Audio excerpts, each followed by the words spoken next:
오늘은 로마에 도착한 바울이라는 말씀입니다.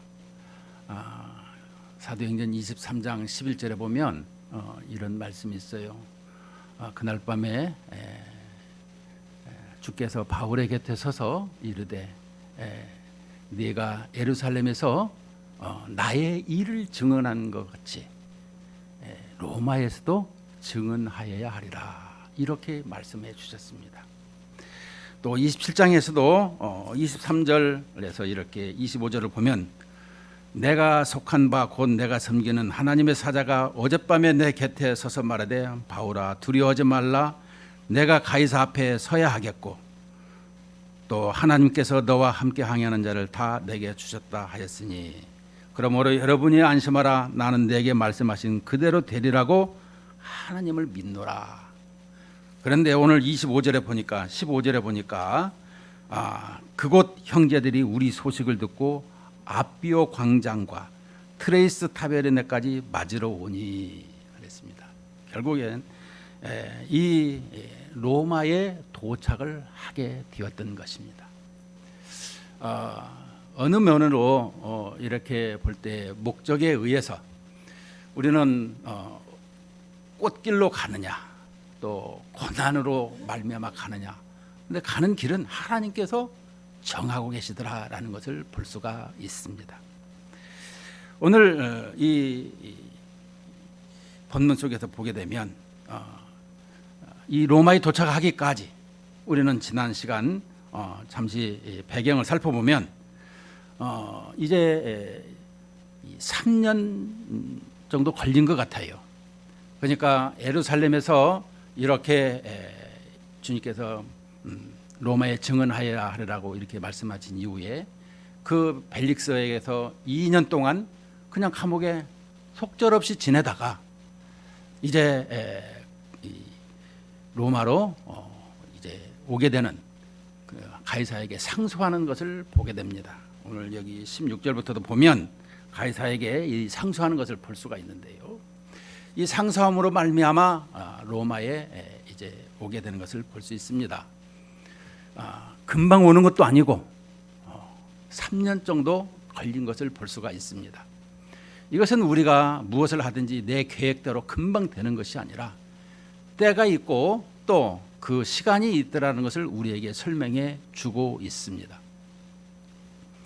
특별히 로마에 가는데도 이 죄수들과 276명이 탄 배가 이 미항에서 이렇게 출발하는 것을 볼 수 있는데, 겨울이니까 가지 말자고 해도 경제 논리에 의해서 가다가 유라굴로의 유라굴라의 광풍, 북동풍이죠. 이 계절풍을 만나 가지고 겁안 죽다가 살아나는 이런 모습 속에서 이제 여기 보면 멜리데라는 섬에 이제 구조가 됐죠. 그런데 이 섬에 구조가 되어도 원주민들이 무엇을 했어요? 동정을 해서 불을 피워서 그들을 영접했더라라는 것입니다.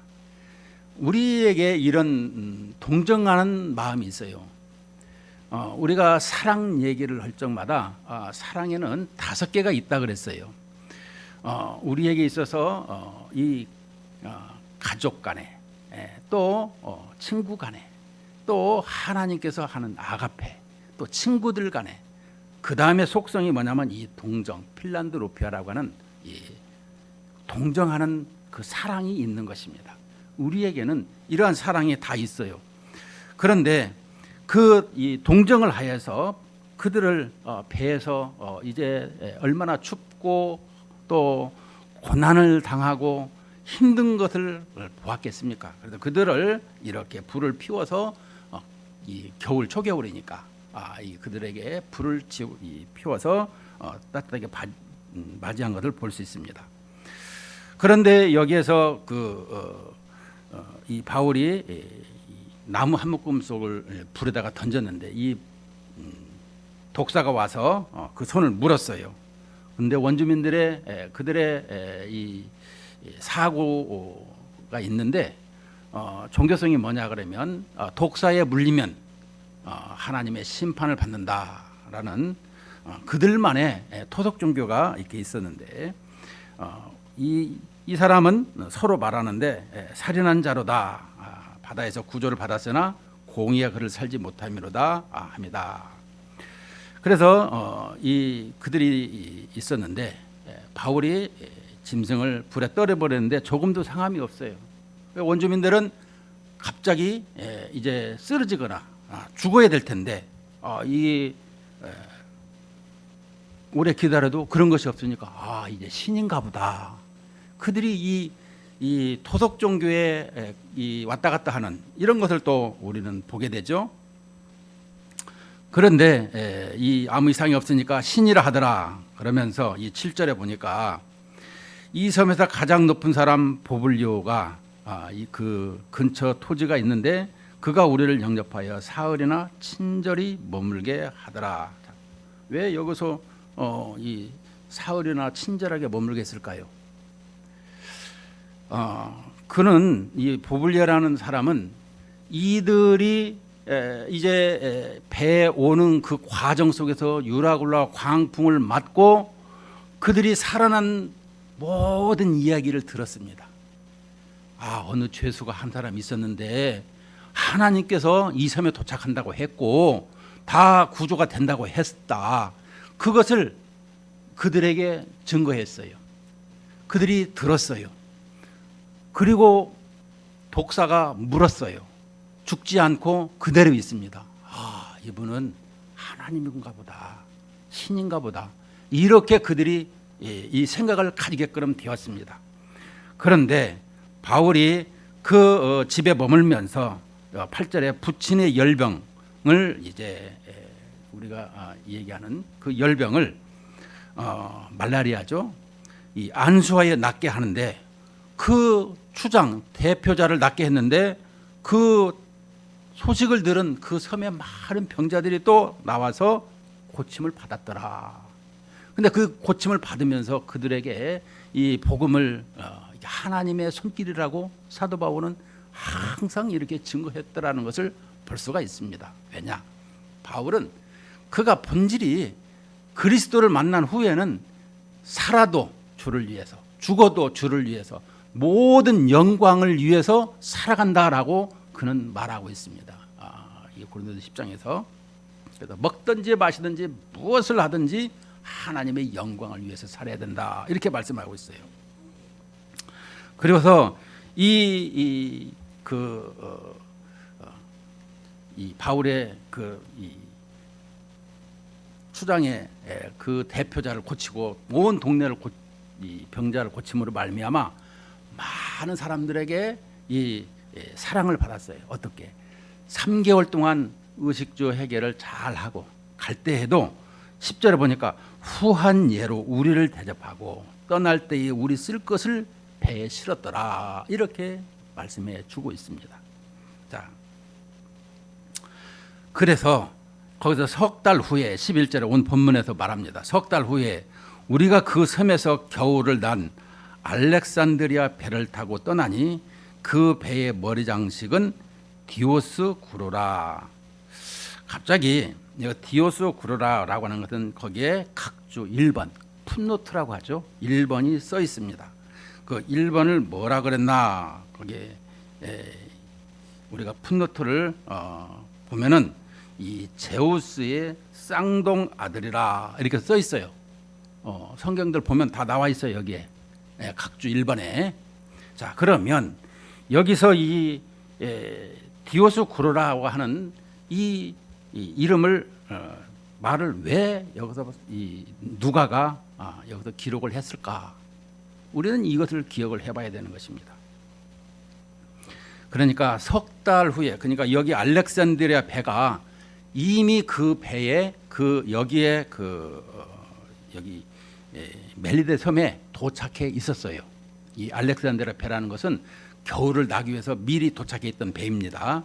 그런데 이 배가 이제 석 달을 지나서 이제 출항할 때가 돼서 나가는데 그 배의 머리 장식 앞에 이렇게 있으면 배 이름이 이렇게 있죠. 양쪽에 그 양쪽의 이름이 디오스 구로라라고 하는 말을 쓰고 있습니다.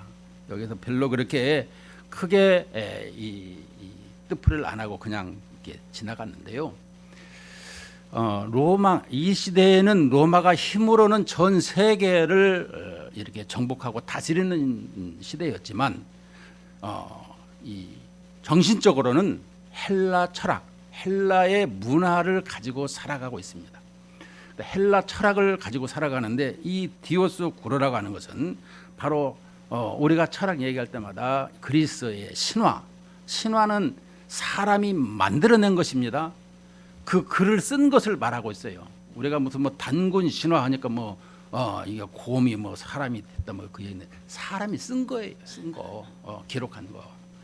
그런데 여기서 이 헬라 철학에 이 제우스 신이 있는데, 이거 제우스의 쌍둥아들인데 이 제우스가 이 많은 또 여인을 거느렸어요. 근데 그 중에 이 아들을 이렇게 이름을 지었는데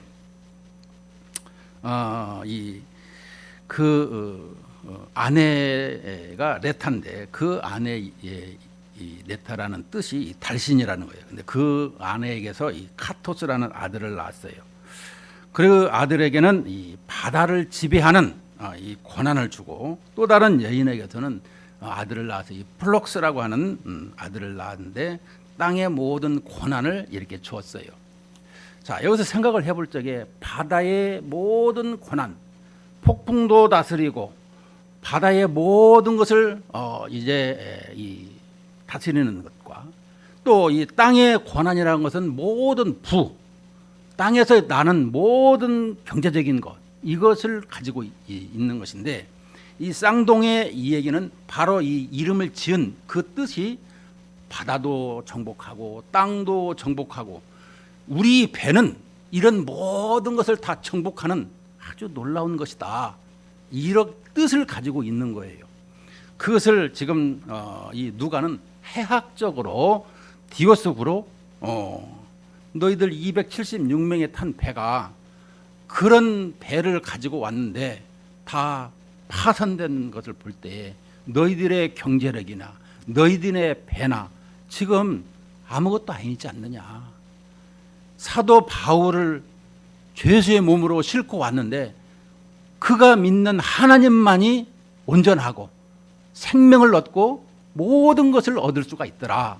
이것을 해학적으로 집어넣은 말입니다.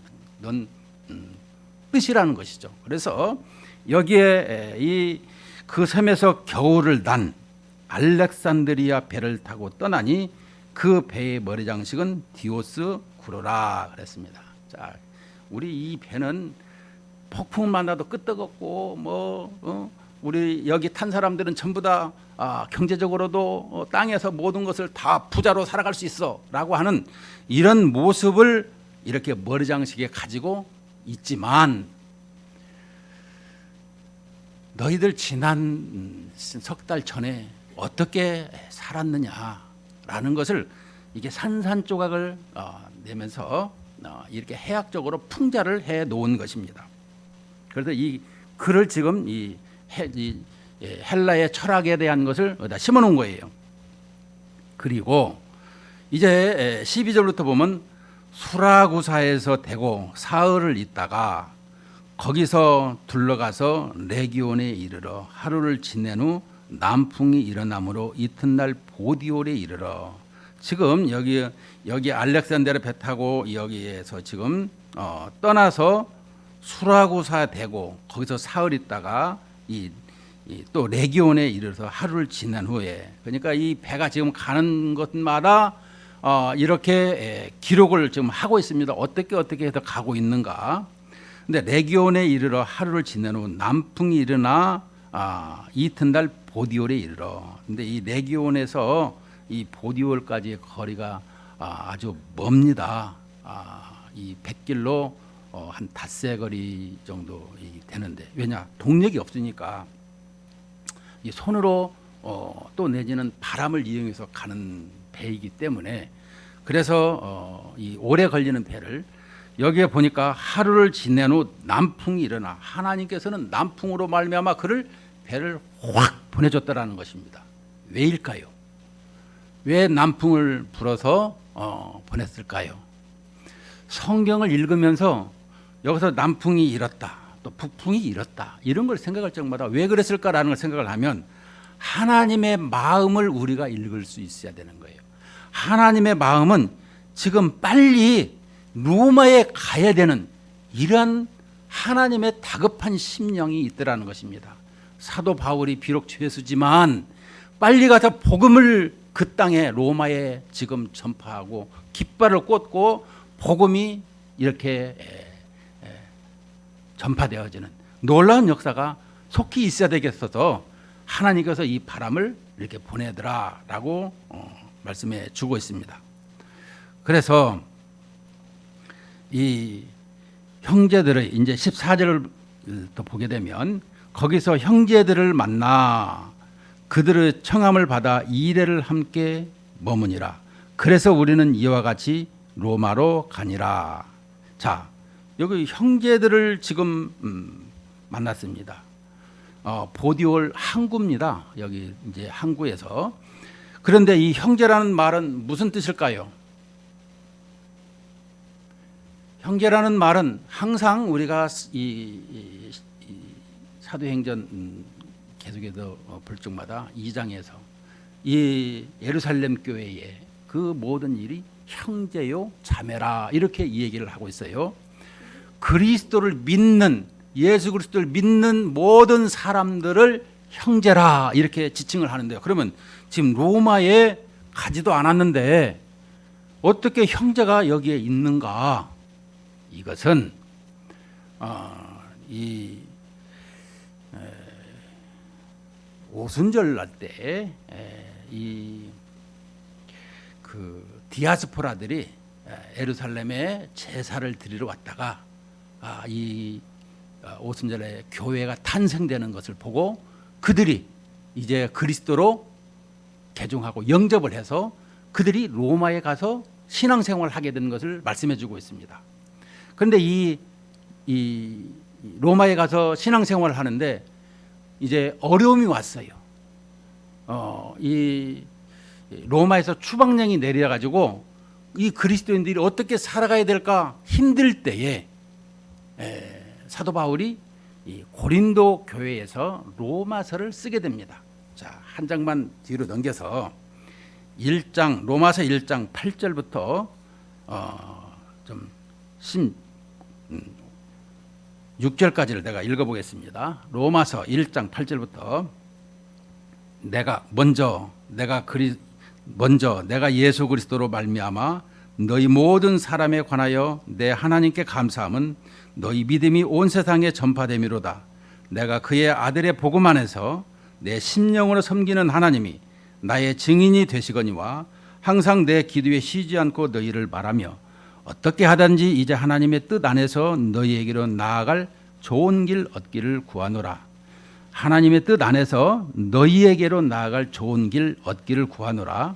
내가 너희 보기를 간절히 원하는 것은 어떤 신령한 은사를 너희에게 나누어 주어 너희를 견고하게 하려 함이니 이는 곧 내가 너희 가운데서 너희와 나의 믿음으로 말미암아 피차 안위를 얻으려 함이라.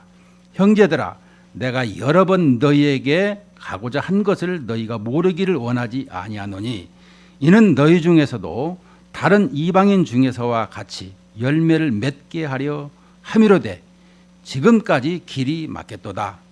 헬라인이나 야만인이나 지혜 있는 자나 어리석은 자에게 다 내가 빚진 자라. 그러므로 나는 할 수 있는 대로 로마에 있는 너희에게도 복음 전하기를 원하노라. 자, 15절까지 한번 보도록 하겠습니다. 자, 로마에 복음을 증거하러 가기를 원하는데 10절에 보니까 너희에게 나아갈 좋은 길 얻기를 구하노라. 근데 좋은 길이 이게 어떤 길이에요? 꽃길이 아니라 죄수의 몸으로 가고 있더라. 이것을 설명해 주고 있습니다. 우리는 이 성경을 볼 적마다 또 하나님의 말씀을 들을 때마다 내 뜻대로 하면은 얼마나 좋겠습니까마는 그것이 아니라 하나님의 뜻 안에서만 하나님의 말씀대로만 살아게끔 되어 있더라라는 것입니다.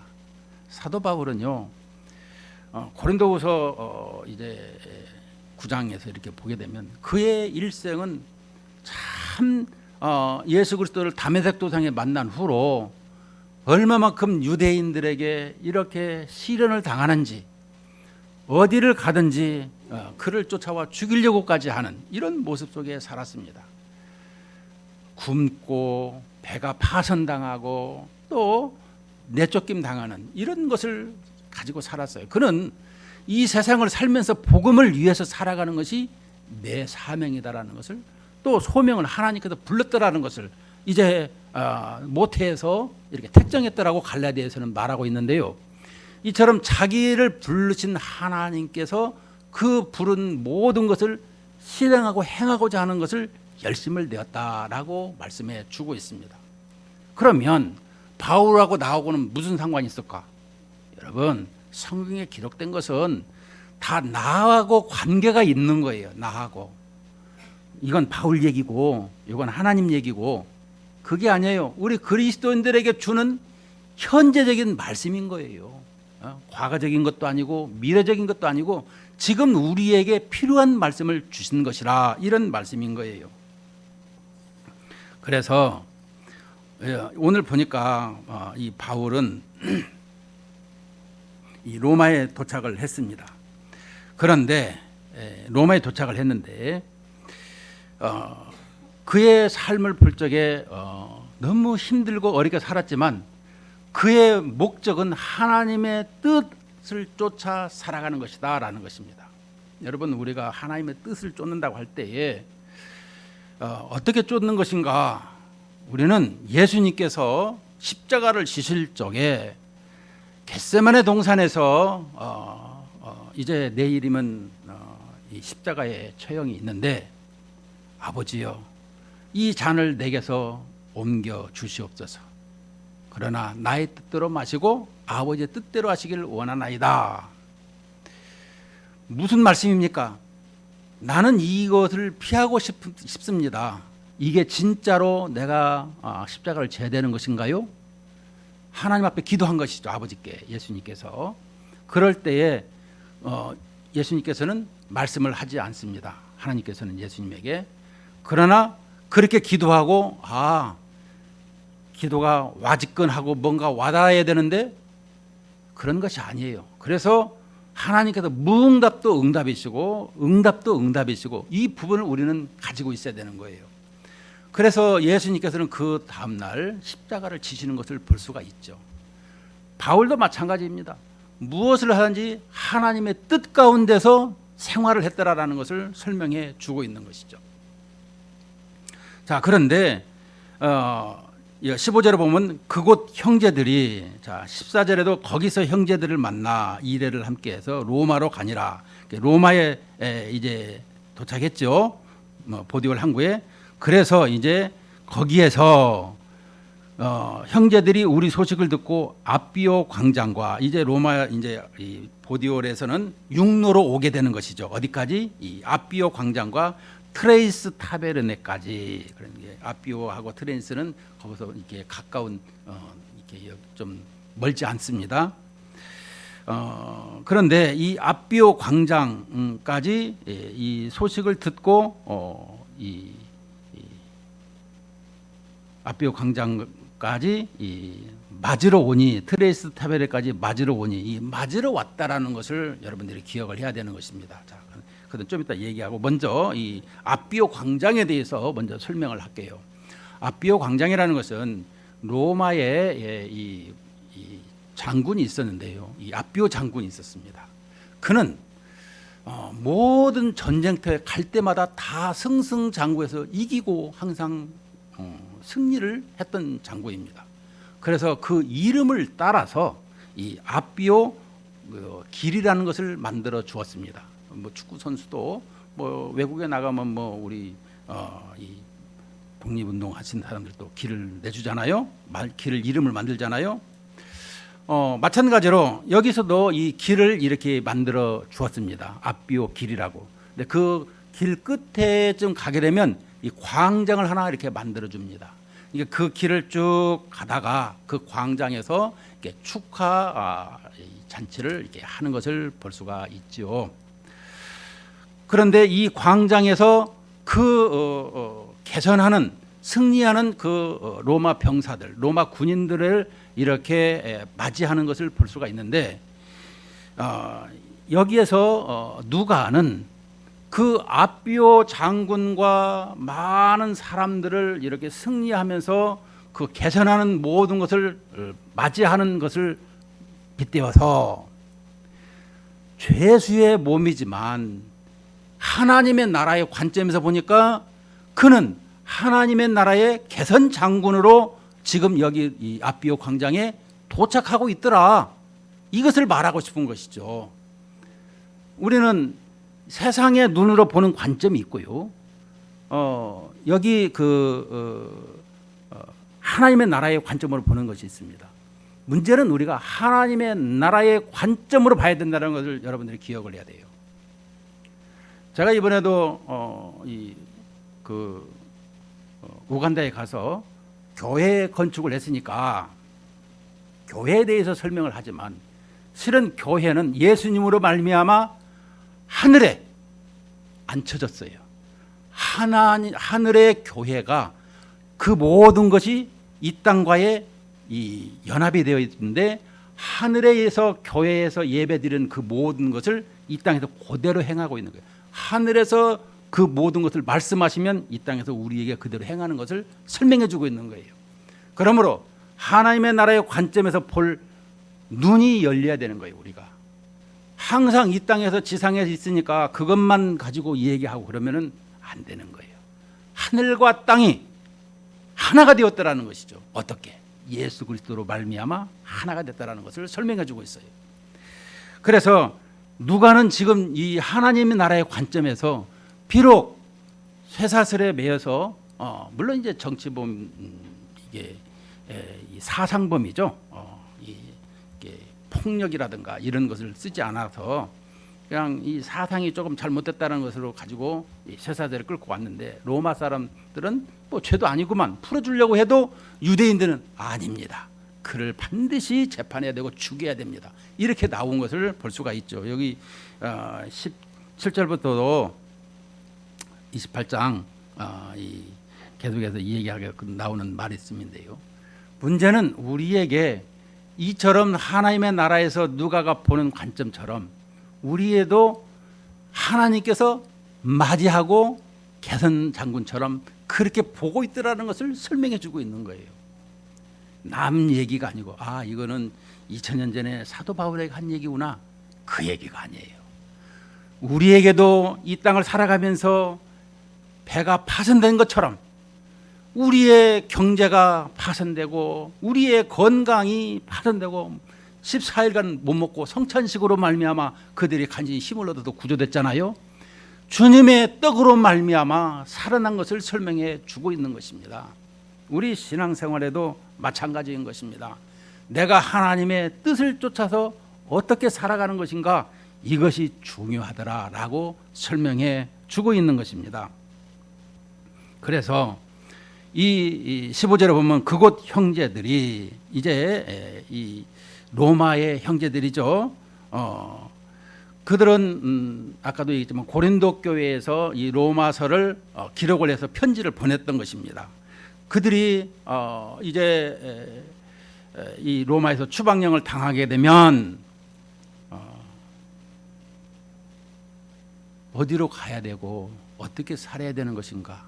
자기 터전이 여기인데 신앙이 흔들리는 거예요. 그래서 아까도 이 1장 로마서 1장 10절에 보게 되면 어떻게 하든지 이제 하나님의 뜻 안에서 너희에게로 나아갈 좋은 길 얻기를 구하노라. 그리고 여기에서 보면 11절에도 너희를 견고하게 하려 함이고 또 12절에도 피차 아니함을 얻으려 함이라. 그래서 이 15절에도 보면 나는 할 수 있는 대로 로마에 있는 너희에게로 복음 전하기를 원하노라. 이런 마음으로 이 로마서를 써서 편지를 보냈습니다. 그런데 그들이 이 로마서 편지를 받고 그들이 지금 이 아비오 광장까지 트레이스 타베르네까지 맞으러 왔더라. 그럼 이들이 신앙이 흔들렸어요? 안 흔들렸어요? 견고해진 거죠. 죄수의 몸으로 오고 있는 여기 사도 바울에게 로마에 오신다고요? 가야죠 하고 그들이 맞으러 왔더라라고 설명해 주고 있는 것입니다. 우리 신앙생활에도 이런 것을 항상 기억을 해야 되는 것입니다. 내가 비록 하나님의 뜻 가운데 살아가고 있는데 내가 알기는 왜 이렇게 힘든 삶을 살아야 되는 것인가. 그런데 그렇게 하는 것은 뭐라 그랬습니까? 바울이 그들을 보고 하나님께 감사하고 그랬습니다. 자, 이제 결론적인 얘기입니다. 바울이 여기에 그 형제들을 보고 하나님께 감사했더라는 것입니다. 무슨 얘기입니까? 내가 이 복음을 증거하고 전파하는 데 있어서 흔들리는 사람, 신령한 것을 나눠주는데 저들이 그것을 보고 견고해졌다는 것을 알고 하나님께 감사했다는 것입니다. 비록 자기는 누더기처럼 힘들고 어렵게 생활을 하고 죄수의 몸으로 여기까지 왔는데 그들에게 신앙이 건교해진 걸 보니까 너무너무 감사했다는 것입니다. 우리의 삶은 내가 잘 사냐 못 사냐 벼슬이 높냐 낮냐 이것이 아닙니다. 하나님의 뜻 안에서 하나님을 더욱더 의지하고 살아가고 있느냐 이 부분을 지금 말해주고 있는 것입니다. 그리고 이 감사하고 담대한 마음을 얻었다라고 하고 있습니다. 여러분 신앙생활하면서 우리에게 있어도 담대한 마음을 항상 얻어야 되는 것입니다. 우리의 이 삶 속에서 볼 적에 나의 담대함이 어디서 나올까요? 여기 28장 31절에도 보게 되면 하나님의 나라를 증거할 때마다 하나님의 나라를 전파하며 주 예수 그리스도에 관한 모든 것을 담대하게 거침없이 가르치더라. 우리에게 이 담대함을 볼 적마다 내가 힘들고 어려운 것이 많이 있습니다. 이런 건 별거 아니다. 나의 살아가는 목적은 하나님을 늘 사랑하고 하나님과 가까이 하나님을 기쁘시게 이것이 자기 삶이라는 것이죠. 하나님의 영광을 위해서 이게 자기 삶이라는 거예요. 우리는 할 수만 있으면 이 땅에서 뭔가 지위도 가지고 돈도 가지고 여러 가지 것들 많이 가지려고 하고 있습니다만은 오늘 여기 이 배 유라굴라 광풍을 해서 배가 파손되는 것을 보면서 디오스 구르라고 하는 이런 배 이름을 쫓는 것은 아무 효과가 없다. 이것을 말하고 있는 것입니다. 오직 예수 그리스도 하나님의 나라. 우리는 여기 사도행전을 볼 적마다 누가복음도 그렇고 하나님의 나라는 이 사도행전 1장에서도 이 나라에 대해서 관점을 많이 가집니다. 하나님의 나라가 주제가 뭡니까? 예수 그리스도인 것입니다. 예수 그리스도를 통해서 하나님의 나라의 자녀가 되고 백성이 되었다는 것을 우리는 설명해 주고 있습니다. 그러므로 우리에게 있어서 환난이나 시련이나 어떤 어려움이 있어도 신앙을 붙들고 말씀을 붙들고 하나님의 일꾼으로 살아가는 것입니다. 늘 히브리서 4장 12절의 말씀처럼 하나님의 말씀은 살아있고 운동력이 있어서 혼과 영과 골수를 이렇게 쪼개기까지 한다 그랬잖아요. 무엇이라고 했어요? 하나님의 말씀은 스스로 권세가 있고 권위가 있다고 했습니다. 그 하나님을 내가 온전히 믿으면 그 말씀으로 말미암아 스스로 권위로 말미암아 하나님께서 능력으로 역사하시더라. 이렇게 말씀해 주고 있는 것입니다.